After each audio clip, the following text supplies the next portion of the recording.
چلے ہم انشاءاللہ شروع کرتے ہیں، باقی آہستہ آہستہ سب آ ہی جائیں گے انشاءاللہ العزیز۔ اعوذ باللہ من الشیطان الرجیم، بسم اللہ الرحمن الرحیم۔ اللہم صلی علی محمد وعلی آل محمد کما صلیت علی ابراہیم وعلی آل ابراہیم انک حمید مجید۔ اللہم بارک علی محمد وعلی آل محمد کما بارکت علی ابراہیم وعلی آل ابراہیم انک حمید مجید۔ سب تعریفیں اللہ کے لیے ہیں، ہم اس سے مدد چاہتے ہیں۔ جسے اللہ ہدایت دے وہ کبھی گمراہ نہیں ہوگا، اور جسے اللہ گمراہ کرتے اسے کوئی ہدایت نہیں دے سکتا۔ میں گواہی دیتی ہوں کہ اللہ کے سوا کوئی عبادت کے لائق نہیں، اس کا کوئی شریک نہیں، اور میں گواہی دیتی ہوں کہ محمد صلی اللہ علیہ وسلم اللہ کے بندے اور رسول ہیں۔ رب اشرح لی صدری ویسر لی امری واحلل عقدۃ من لسانی یفقہوا قولی۔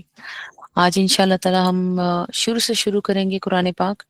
میری کوشش ہوگی کہ کوشش تو ہمیشہ 5 سالوں سے ہی ہے کہ قرآن پاک پورا ہو، پر اس دفعہ میں اپنی تفسیر جو ہے نا اس کو ذرا مختصر کر دوں گی انشاءاللہ العزیز۔ قرآن پاک کو پڑھنے کا ایک مقصد ہے کہ ہم اس کو سمجھیں، صرف امیجنیشنز نہ بنائیں، ہمیں اس کو انڈرسٹینڈ کرنا ہے کہ اس میں اللہ تعالیٰ نے کہا کیا ہے، اور کس طرح اپنی زندگی میں اس کو ہم ایز مینول جیسے بک ہوتی ہے، کوئی بھی چیز لیتے ہیں اس طرح استعمال کریں، تاکہ ہم لوگ آخرت میں بھی کامیاب اور دنیا میں بھی انشاءاللہ۔ سورہ الفاتحہ، اس کا نام الفاتحہ اس کے مضمون کی مناسبت سے ہے۔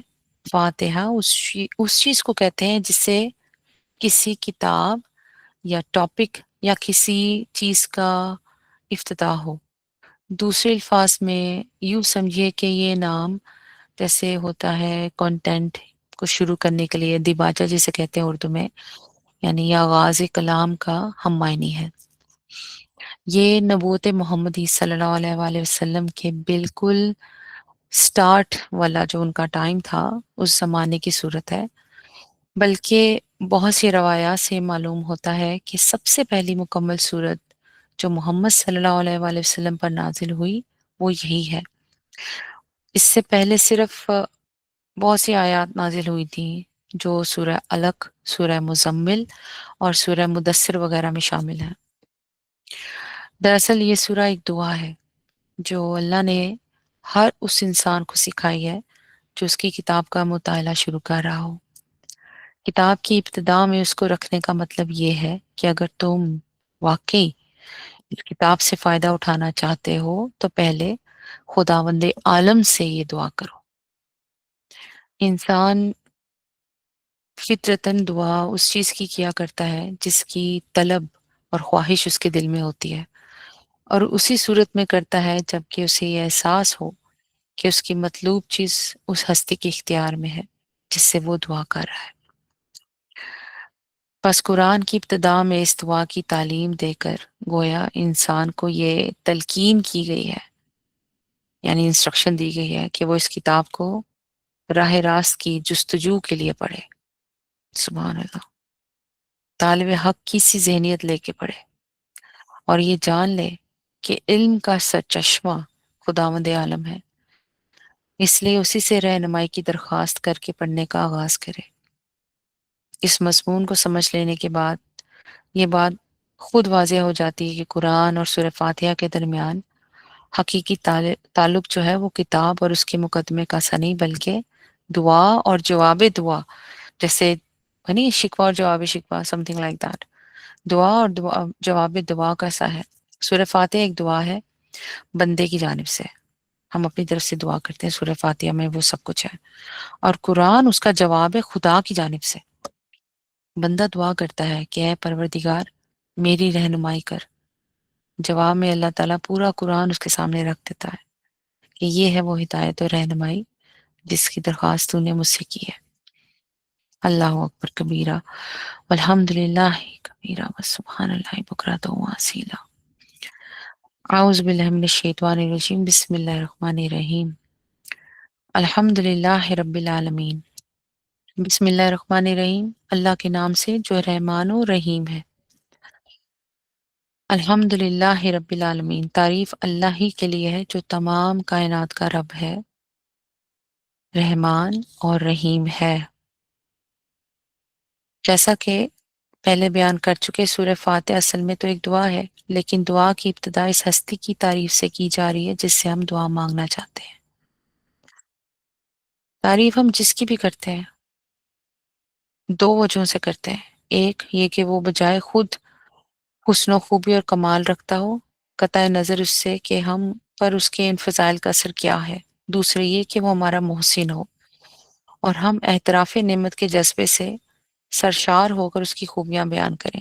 اللہ کی تعریف اور دونوں حیثیتوں سے ہے، اور اللہ تعالیٰ سے بات کریں، اللہ تعالیٰ سے مانگیں جو تمام کائنات کا رب ہے، یعنی کہ جو کچھ آسمان اور زمین میں ہے سب کا رب اللہ ہے، رحمان ہے اور رحیم ہے۔ آپ کو پتہ ہے اللہ تعالیٰ کے 99 نیمز ہیں نا، مگر یہ جو نام ہے رحمان، یہ اللہ کو بہت پسند ہے۔ ویسے اللہ کا پرسنل نیم تو اللہ ہے نا، پر یہ اللہ کے ناموں میں سے نام ہے رحمان، جو اللہ کو بہت پسند ہے۔ اس لیے جب آپ دعا کریں تو اللہ کا یہ نام لے کے بھی دعا کیا کریں۔ مالک یوم الدین، روز جزا کا مالک ہے، یعنی اس دن کا مالک ہے جب کہ تمام اگلی پچھلی نسلوں کو جمع کر کے ان کے کارنامہ زندگی کا حساب لیا جائے گا۔ ہر انسان کو اس کے عمل کا پورا صلہ یا بدلہ مل جائے گا۔ اللہ کی تعریف میں رحمان اور رحیم کہنے کے بعد مالک روز جزا کہنے سے یہ بات نکلتی ہے کہ وہ نرا مہربان ہی نہیں ہے بلکہ منصف بھی ہے، اور منصف بھی ایسا با اختیار منصف کہ آخری فیصلے کے روز وہی پورے اقتدار کا مالک ہوگا، نہ اس کی سزا میں کوئی کمی ہوگی اور نہ جزا میں۔ لہٰذا ہم اس کی ربوبیت اور رحمت کی بنا پر اس سے محبت ہی نہیں کرتے بلکہ اس کے انصاف کی بنا پر اس سے ڈرتے بھی ہیں، اور یہ احساس بھی رکھتے ہیں کہ ہمارے انجام کی بھلائی اور برائی اسی کے اختیار میں ہے، سب کچھ اللہ کے اختیار میں ہے۔ ایاک نعبد و ایاک نستعین، ہم تیری ہی عبادت کرتے ہیں اور تجھی سے مدد مانگتے ہیں۔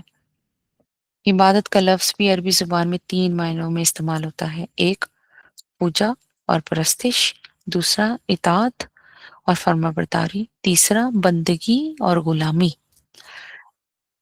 اس مقام پر تینوں معنی بیک وقت مراد ہیں، یعنی ہم تیرے پرستار بھی ہیں اور فرما بردار بھی ہیں، بندہ غلام بھی ہیں، اور بات صرف اتنی ہی نہیں ہے کہ ہم تیرے ساتھ یہ تعلق رکھتے ہیں، بلکہ واقعی حقیقت یہ ہے کہ ہمارا یہ تعلق تیرے ہی لیے ہے اور تیرے ہی ساتھ ہے۔ ان تینوں معنوں میں سے کسی معنی میں بھی کوئی دوسرا ہمارا معبود نہیں ہے اور نہ ہی ہو سکتا ہے۔ وَإِيَّاكَ نَسْتَعِينُ، اور تجھی سے مدد مانگتے ہیں، یعنی تیرے ساتھ ہمارا تعلق محض عبادت ہی نہیں ہے کہ نماز پڑھ لی، روزے رکھ لیے، بلکہ اس سے بھی آگے ہے۔ ہمیں معلوم ہے کہ ساری دنیا، ساری کائنات کا رب تو ہی ہے، اور ساری طاقتیں تیرے ہی ہاتھ میں ہیں، اور ساری نعمتوں کا تو ہی اکیلا مالک ہے۔ اس لیے ہم اپنی تمام حاجتیں، ضرورتیں تیری، ان کے طلب کے لیے صرف تیری طرف ہی رجوع کرتے ہیں۔ یا اللہ، تیرے ہی آگے ہمارا ہاتھ پھیلتا ہے اور تیری مدد ہی ہمارا اعتماد ہے۔ اس لیے جب یہ لائن پڑھا کرے نا نماز میں، ایاک نعبد و ایاک نستعین، دل کی گہرائیوں سے پڑھنے کی کوشش کیا کریں۔ اہدنا الصراط المستقیم، ہمیں سیدھا راستہ دکھا، یعنی زندگی کے ہر شعبے میں خیال اور عمل اور کسی کے ساتھ جو بھی برتاؤ ہے وہ طریقہ ہمیں بتا جو بالکل صحیح ہو، جس میں غلط کام، بد انجامی کا خطرہ نہ ہو، جس پر چل کر ہم سچی فلاح پا سکیں۔ یہ ہے وہ درخواست، وہ ریکویسٹ جو قرآن کا مطالعہ شروع کرتے ہوئے بندہ اپنے خدا کے حضور پیش کرتا ہے۔ اللہ اکبر۔ اس کی گزارش یہ ہے کہ آپ ہماری رہنمائی فرمائیں اور ہمیں بتائیں کہ کیا صحیح ہے، کیا غلط ہے۔ صراط الذین انعمت علیہم غیر المغضوب علیہم ولا الضالین، ان لوگوں کا راستہ جن پر تو نے انعام فرمایا، جو معتوب نہیں ہوئے، جو بھٹکے ہوئے نہیں ہیں۔ یہ اس سیدھے راستے کی تعریف ہے جس کا علم ہم اللہ تعالیٰ سے مانگ رہے ہیں، یعنی وہ راستہ جس پر ہمیشہ سے تیرے منظور نظر لوگ چلتے رہے ہیں، وہ راستہ جس پہ چل کے سب کو آپ کی طرف سے انعامات ملے ہیں، وہ مالا مال ہوئے ہیں۔